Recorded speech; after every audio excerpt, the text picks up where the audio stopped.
मिलिटरीत केली. मी म्हणत होतो 15-20 मुलं भरती झाली असतील, पण रेकॉर्ड घडलं आपल्या आगाशिव मध्ये सेवेला येणारी जवळजवळ 70 ते 75 मुलं मिलिटरीत भरती झाली. याला म्हणतात अशक्य शक्य करतील स्वामी. हे कधी घडतं?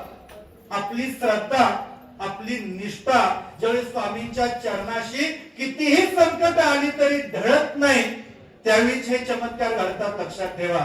नाहीतर कधी कधी काय होतं, आपण सेवेला सुरुवात करतो, महाराज परीक्षा घ्यायला चालू करतात. आपलं प्रारब्ध आणि आपलं भोग हे आपल्याला माहिती नसतात आणि महाराजांनी परीक्षा घ्यायला चालू केली की मनात विचार येतो, ज्यावेळी आरतीला येत नव्हती, सेवा करत नव्हती, त्यावेळीच बरं होतं. आता मी आरतीला यायला चालू केलं, सेवा करायला चालू केली, तो बाबा काय माझ्या मागे हात धुवून लागलेला आहे. एक तर तो पण उघडा आहे आणि उद्या मला उघडा केल्याशिवाय राहणार नाही, त्यापेक्षा आरतीला न आलेलं बरं. लक्षात घ्या. पण मला तुम्हाला काय सांगायचंय, स्वामींचं तेज जर तुम्ही बघितलं, अनंत कोटी सूर्यांचं तेज ज्यामध्ये सामावलेलं आहे ते म्हणजे आपले गुरु स्वामी आहेत. त्यांच्या हातामध्ये जी गोटी आहे ती गोटी नाही, एकच ब्रह्मांड त्यांनी पकडलेलं आहे. लक्षात घ्या.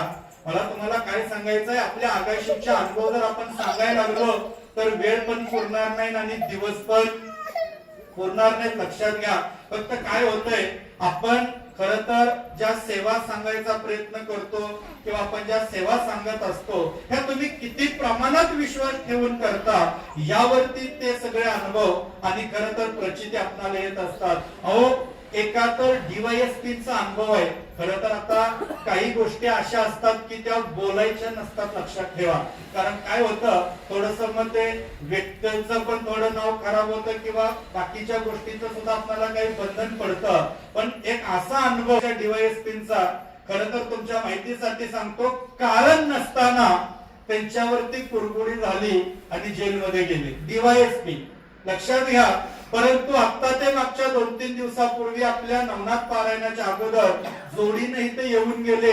त्यांच्यातही 2 वर्ष झालं सेवा करत होत्या, तरी सुद्धा त्यांना जामीन मंजूर होत नव्हता. पण त्या आगाशिव मध्ये आपल्या गुरुचरित्राला पौर्णिमेला मला वाटतं 2च आले असतील. तिसऱ्या पौर्णिमेच्या, तिसरी पौर्णिमा तर कधी आपली 1 तारखेला, त्याच्या आत जो जामीन 2 वर्ष मंजूर होत नव्हता तो तिसऱ्या पौर्णिमेच्या आत झाला. त्यांनी सांगितलं की माझा नवस मी एवढ्या ठिकाणी फिरले पण शेवटी आगाशिव मध्ये आले, महाराजांनी माझं ऐकलं. लक्षात घ्या.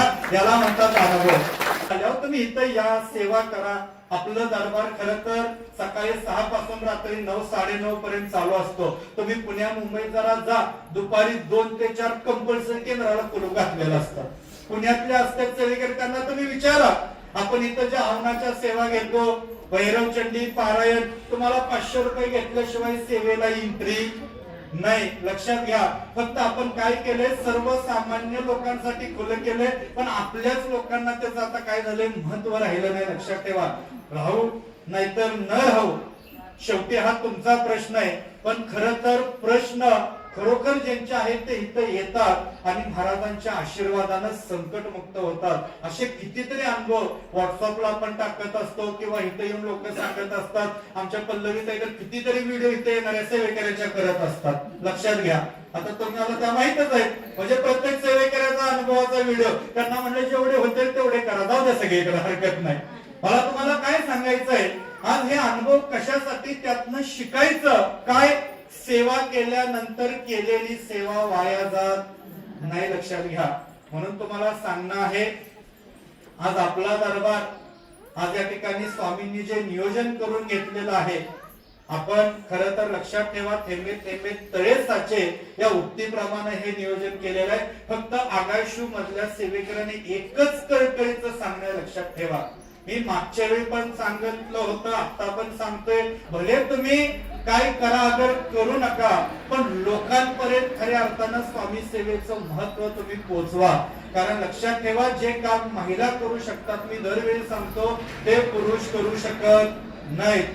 मी लय ठिकाणी बघितलंय, एखादी महिला जर घराच्या बाहेर उभी असली आणि तिच्या ओळखीची दुसरी चालत निघालेली असेल तर ती म्हणते 5 मिनिटं जरा असं असाय, 5 मिनिटं म्हणता म्हणता तासभर गेली. लक्षात घ्या. पण तुम्ही सेवेचं काय सांगत नाही. मला काय सांगायचंय, आज लक्षात ठेवा, भगवान श्रीकृष्णांनी तुम्हाला एवढा मोठा आशीर्वाद दिलाय. तुमच्या मुखातून बाहेर पडणारी घटना अख्खी आगाशिवनगर मलकापुरात फिरून यायला 5 मिनिटं पण लागत नाही. तुम्ही लोकांना सांगा आपल्या आगाशिव मध्ये स्वामींचा दरबार आहे, त्रिकाल आरती चालू आहे, 10:30चा नैवेद्य कधीतरी घ्या, 6चा स्वामींचा नैवेद्य कधीतरी घ्या. इथं आरतीला आठवड्यातनं कोणत्याही एकदा तुम्ही या. प्रश्न कोणती असू द्या, समस्या कोणती असू द्या, सेवा केल्यावरती राहणार नाही. तुम्ही जर वेळ असेल औदुंबराला 108 प्रदक्षिणा मारा, यज्ञाचं दर्शन घ्या, स्वामींचं दर्शन घ्या, 11 माळी जप असेल तो करा. इथं वेळ मिळाला स्वामी चरित्र सारामृत वाचा. आता आपण फेब्रुवारी महिन्यापासून दर गुरुवारी सकाळी 10:30च्या आरतीनंतर सामुदायिक स्वामी चरित्र सारामृत पाठ चालू करतोय. आता लक्षात ठेवा, आपण 1 तारखेला सांगणार आहोत. कारण काय झाले, अनेक सेवेकऱ्यांची अशी मागणी आली की जर दर गुरुवारी स्वामी चरित्र 10:30च्या आरतीनंतर आगाशिव केंद्रामध्ये घेतलं तर सामुदायिक 100-150 स्वामी चरित्र आठवड्यातनं होऊन जातील. म्हणून 1 तारखेला आपण तेही नियोजन सांगणार आहोत. ज्यांना वेळ असेल ते या सेवेत सहभाग घेऊ शकतात. रविवारी मल्हारी सप्तशती आपण सेवा हळूहळू आपण करणार आहोत. फक्त मला या सगळ्याच्या निमित्तानं तुम्हाला एकच सांगायचं आहे की स्वामींची सेवा करत राहा. आशीर्वाद स्वामी द्यायलाच आहे. आणि लक्षात ठेवा, स्वामींना मागायची गरज नाही. तुम्हाला काय पाहिजे स्वामींना फक्त सांगा. आता तुम्ही म्हणणार मागू तर नका सांगा पण म्हणताय. आता मी काय म्हणतो हे तुमच्या लक्षात येतंय का बघा. आपणाला सगळं पाहिजे, पैसा पाहिजे, गाडी पाहिजे, बंगला पाहिजे, शेजाऱ्याकडे लय झालं तर थोडं त्यात आपणाला आलं पाहिजे, म्हणजे आपल्या लय मनोकामना असतात. तुम्हाला महाराजांना काहीच मागायची गरज नाही. फक्त एकच स्वामींना मागा, सगळं तुमच्या चरणाशी आणून महाराज ठेवतील. मागायचं काय, महाराज जोपर्यंत हे शरीर जिवंत आहे आणि या शरीरात आत्मा आहे तोपर्यंत तुमच्या चरणांची सेवा निस्वार्थी भावनेतून करून घ्या. आणि ह्या शरीराला आणि ह्या मनाला कधीही वाईट विचारांचा स्पर्श होऊ देऊ नका. एवढंच स्वामींना मागा, तुम्हाला दुसरं काहीही मागावं लागणार नाही. लक्षात घ्या, हे स्वामींच्या सेवेचं वैशिष्ट्य आहे.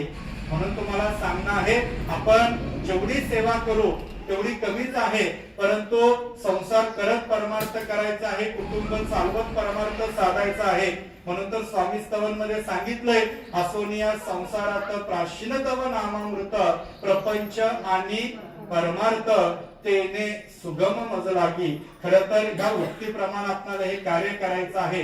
म्हणून आपल्याला सांगणंय, आज एवढं मोठं जे नियोजन आपण या ठिकाणी जागे सहित म्हणजे आपल्या केंद्राचं केलेलं आहे ते फक्त सेवेकऱ्यांचं भलं हवं आणि सेवेचं त्या ठिकाणी नियोजन व्हावं म्हणून आपण हे नियोजन केलेलं आहे. आणि खरं तर तुमच्या सहित या आगाशिव मध्ये येणाऱ्या प्रत्येक सेवेकऱ्याचं योगदान आहे. खरं तर आता काही महिला आम्हाला अशाही म्हणल्या, अहो एवढी देणगी दिली पण अजून बिल्डिंग काही दिसना झाल्या. बघा, म्हणजे तुमचं बरोबर आहे, तुम्ही प्रश्न विचारले पाहिजे आणि त्या प्रश्नाचं उत्तर देणं आमचं कर्तव्य आहे. कारण दरबार सगळ्यांचा आहे, स्वामी सगळ्यांचे आहेत. त्यांना म्हणलं बरोबर आहे, तुम्ही देणगी दिली पण अजून बिल्डिंग दिसत नाही. कारण आपण जी जागा विकत घेतलेली आहे त्या जागेचीच किंमत काही लाखात आहे. ते आपण मागच्या वेळी पण सांगितलं. आणि तुमच्या माहितीसाठी सांगतो, आतापर्यंत या वर्षभरामध्ये जवळजवळ 60 ते 65 लाखापेक्षा देणगी आपली जमा झाली. ती सगळी आपण जागेच्या व्यवहारासाठी वापरली आणि त्यातूनही हा तात्पुरता स्वरूपात दरबार आपण उभा केला. आजच्या आजी, खरं तर आता त्यांचं नाव माहित नाही, तर पौर्णिमेला येणार आहेत. काय झालं बघा, लोकांची निष्ठा आणि श्रद्धा कशी असतील. आता त्या घरातल्यांना पण माहिती नाही, त्या आजींचं वय जवळजवळ मला वाटतंय 80च्या आसपास. दर पौर्णिमेला अमावस्येला एसटीने इथं यायच्या. काही सेवेकऱ्यांनी त्यांना बघितलं पण असेल, पण मला वाटतंय मागच्या आठवड्यामध्ये त्यांचं निधन झालं वयोमानानुसार. बघा वय किती होतं, 80च्या आसपास. आज त्यांच्या सुनबाईचा मला रात्री फोन आला, आज एका पाहुण्यांचा फोन आला, अहो म्हणे आजींच्या कपाटात एक चिठ्ठी सापडल्या. म्हणलं कसली, अहो म्हणे त्या आजीनं चिठ्ठीत लिहून ठेवलंय, आतापर्यंत जेवढं मी साठवून ठेवलेलं आहे ती सगळी देणगी येणाऱ्या पौर्णिमेला आगाशिवला जाऊन जमा करायची, कुणीही घरातल्यांनी वापरायची नाही. हे त्या आजीने चिठ्ठीत लिहून ठेवलंय, लक्षात ठेवा.